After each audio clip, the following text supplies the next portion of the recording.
Tidak ada yang menduga bahwa sebuah keputusan sederhana, menolak liburan, akan memicu percakapan serius di seluruh pedok Moto3. Sementara pembalap muda lainnya merayakan jeda musim dingin dengan keluarga dan teman di kampung halaman, satu nama justru memilih jalan berbeda. Diam, jauh dari tanah kelahirannya. Tetap bertahan di Eropa ketika semua orang sudah pulang. Dan di saat itulah bisikan-bisikan mulai mengisi lorong pedok. Mengapa seorang rookie yang bahkan belum menjalani balapan debutnya di kelas dunia menolak pulang? Apa yang ia kejar? Apa yang ingin ia buktikan? Tidak ada yang tahu pasti. Yang terlihat hanya satu hal, tatapan seorang remaja yang menolak berhenti. Tidak ada yang menyangka bahwa keputusan itu akan membuka babak baru dalam dunia Moto3. Babak yang penuh ketegangan, penuh kejutan, dan penuh cerita di balik layar yang selama ini tak pernah muncul di permukaan. Sebab langkah yang ia pilih bukan sekedar keputusan profesional. Itu adalah pengumuman sunyi bahwa ia siap menantang dunia. Dan setelah video itu muncul, segalanya berubah. Latihan yang membuat pedok terdiam. Di sebuah sirkuit latihan musim dingin yang menusuk tulang, satu suara motor kecil terdengar memecah senyap. Tetapi bukan suara motornya yang membuat mekanik berhenti bekerja, bukan juga kecepatan puncaknya. Yang membuat semua orang terdiam adalah caranya mengendalikan motor. Veda Ega Pratama, remaja Indonesia, wajah baru yang belum mencicipi balapan dunia, terlihat melakukan sesuatu yang tidak biasa untuk pembalap rookie. Motor Moto3 itu ia kemudikan seperti sebuah pedang, meluncur sideways dalam drift ekstrim, roda belakang menggeser dengan presisi yang bahkan untuk pembalap berpengalaman sekalipun bukan hal sederhana. Satu mekanik Eropa bahkan sempat meletakkan tool di tangannya, lalu bergumam pelan, "Siapa anak ini dan kenapa dia bisa melakukan itu?" Latihan itu bukan sekedar gaya, itu bukan ajang pamer. Itu adalah latihan penguasaan motor dalam kondisi ekstrim, kemampuan yang sangat penting dalam pertarungan agresif di Moto3, di mana setiap lap penuh kaos, di mana 10 pembalap bisa berada dalam satu grup, di mana satu kesalahan kecil bisa berarti kehilangan podium.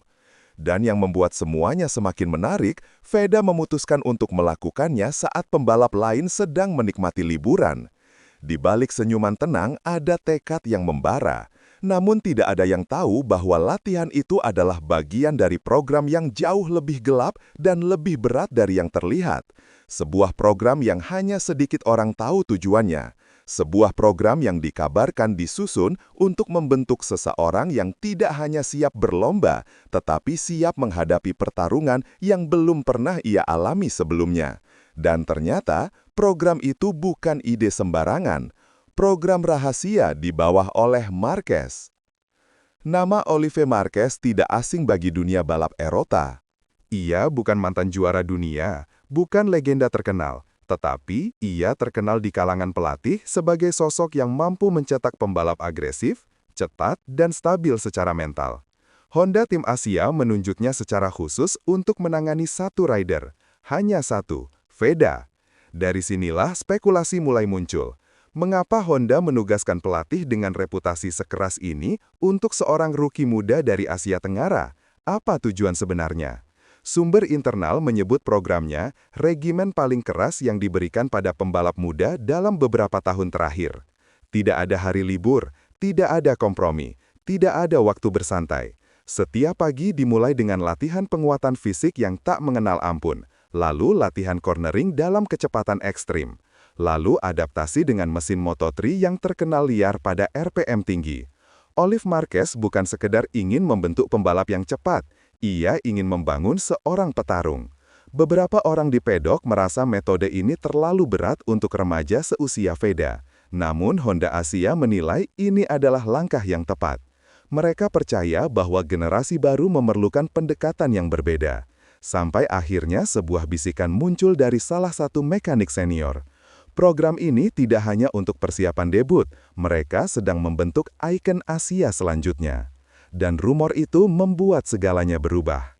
Teknologi baru, bisikan baru. Di balik pintu garasi Honda Tim Asia, ada sesuatu yang jauh lebih menarik daripada latihan fisik atau teknik cornering. Tim teknis Honda Asia diam-diam sedang menguji paket baru, penyempurnaan aero kecil pada bagian side firing, dan respon engine brake yang lebih jinak di fase akhir pengereman. Perubahan ini terlihat kecil bagi orang awam, namun bagi pembalap Moto3, sentuhan ini bisa mengubah karakter motor sepenuhnya. Beberapa analis menyadari sesuatu. Paket ini tampaknya selaras dengan gaya balap Veda yang dikenal agresif dalam pengereman dan presisi dalam memasuki tikungan. Apakah Honda Asia benar-benar menyesuaikan setup untuk mendukung karakter rider barunya? Tidak ada yang mau berbicara resmi, tetapi telemetri menunjukkan sesuatu yang menarik. Stabilitas motor meningkat signifikan saat memasuki tikungan cepat. Beberapa pengamat Eropa mengatakan hal yang sama. Anak ini memiliki teknik cornering alami yang jarang ditemukan. Namun, ketika informasi ini mulai beredar, suasana pedok berubah. Ada yang mulai membandingkan progres Veda dengan rookie lain. Ada yang merasa Honda Asia sedang membangun proyek besar. Dan semuanya memuncak saat video viral itu dirilis. Video viral yang mengguncang media sosial. Ketika Honda Tim Asia merilis cuplikan latihan resmi, mereka tidak menyangka bahwa dunia online akan meledak. Video itu menampilkan drift ekstrim Veda, motor meluncur sideways dengan kontrol penuh, seolah-olah ia sudah bertahun-tahun berada di kelas dunia. Dalam hitungan jam, videonya menyebar ke berbagai platform. Dalam hitungan hari, analis Eropa mulai mengomentari. Teknik ini tidak biasa untuk pembalap muda. Kontrol motor yang sangat matang. Rookie yang tampil seperti pembalap yang sudah mapan.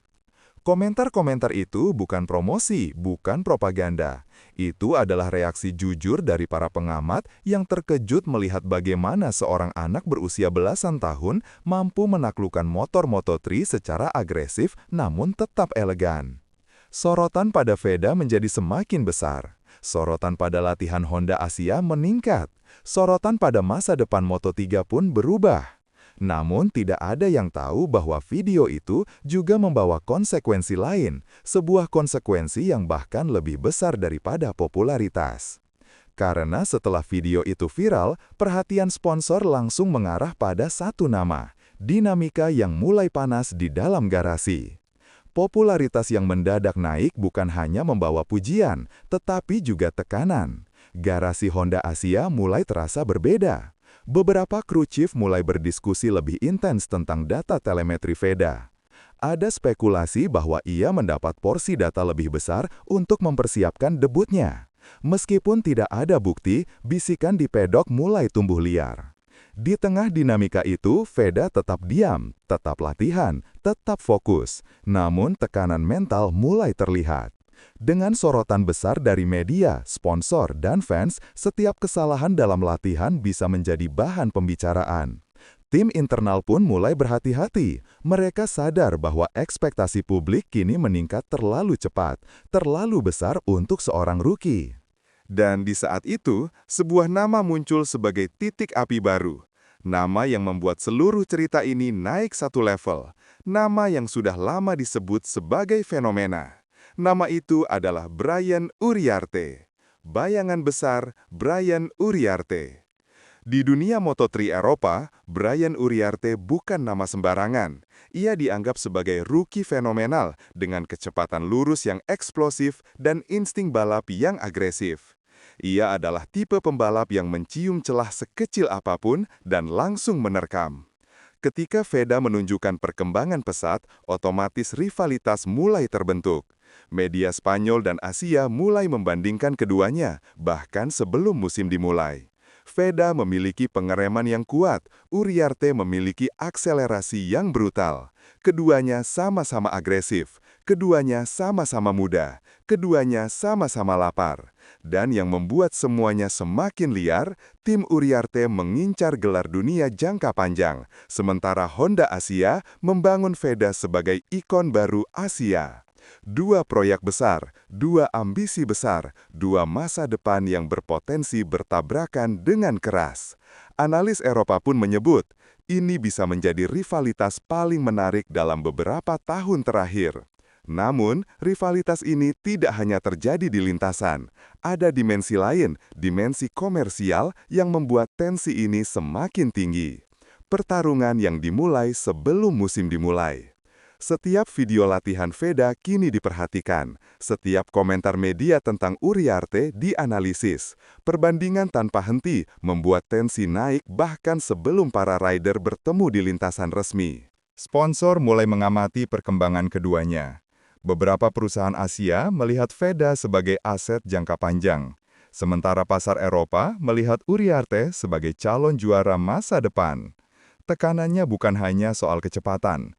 Ini tentang siapa yang akan menjadi wajah baru generasi berikutnya. Paddock Moto3 belum memulai balapan, tetapi atmosfernya sudah seperti pertarungan final. Dan di tengah semua itu, Honda Asia tiba-tiba menjadi pusat perhatian, karena sesuatu yang tidak mereka sangka terjadi. Banjir sponsor dan efek domino di Asia. Setelah video drift itu viral, Honda Tim Asia mengalami sesuatu yang jarang terjadi. Tawaran sponsor datang dari berbagai negara dalam jumlah yang luar biasa. Perusahaan Jepang mulai bergerak, brand Thailand ikut merapat. Investor dari Indonesia dan Timur Tengah menunjukkan minat besar. Fenomena ini bukan hanya tentang Veda sebagai pembalap, tetapi tentang dampaknya pada industri motorsport Asia secara keseluruhan. Untuk pertama kalinya dalam beberapa tahun terakhir, kelas Moto3 menjadi pusat perhatian kawasan. Banyak yang menilai bahwa kehadiran Veda mampu mendorong pertumbuhan pasar balap Asia, membuka pintu bagi rider muda lainnya, dan menciptakan momentum baru untuk Honda Tim Asia. Veda bukan lagi sekadar talenta, ia mulai menjadi wajah perubahan. Namun, setiap sorotan punya konsekuensi, setiap pujian punya tekanan, setiap ekspektasi punya bayangan. Dan bayangan itu semakin panjang menjelang musim 2025. Beban sunyi seorang rookie. Ketika sorotan terus meningkat, ketika media terus membicarakannya, ketika fans terus mengagungkannya, ada sesuatu yang tidak terlihat oleh publik. Tekanan. Tekanan untuk tampil sempurna. Tekanan untuk membuktikan diri. Tekanan untuk membalas kepercayaan Honda Asia, pelatih, sponsor, dan jutaan fans yang menaruh harapan besar padanya. Veda mungkin tampak tenang, ia mungkin tidak banyak bicara di media. Namun, jauh di dalam hatinya, ia tahu bahwa musim debutnya tidak akan mudah. Ada nama besar yang mengejarnya, ada target yang dibebankan padanya, ada mata publik yang terus memperhatikan, dan pertanyaan terbesar pun muncul. Apakah Veda siap menghadapi badai yang ia ciptakan sendiri? Tidak ada yang bisa memastikan. Tidak ada yang tahu apa yang akan terjadi ketika lampu start pertama menyala tahun depan. Tidak ada yang bisa menebak bagaimana rivalitasnya dengan Uriarte akan berkembang. Namun, satu hal pasti, ketika dua talenta muda ini bertemu, dunia balap akan menyaksikan pertarungan yang tidak hanya menentukan hasil sebuah race, tetapi menentukan masa depan Moto3 itu sendiri. Pertempuran baru telah dimulai. Veda memilih jalan yang tidak populer, jalan yang berat, jalan yang sepi, jalan yang hanya dipilih oleh mereka yang benar-benar siap mengorbankan segalanya. Ia tidak pulang ketika pembalap lain libur. Ia tidak meminta waktu istirahat. Ia tidak menunggu kesempatan datang. Ia menciptakannya. Dan kini, dunia menunggu. Menunggu apakah anak muda dari Indonesia ini akan menjawab semua ekspektasi. Menunggu apakah ia akan menjadi ikon baru Asia. Menunggu apakah rivalitasnya dengan Uriarte akan menjadi salah satu duel terbesar generasi ini.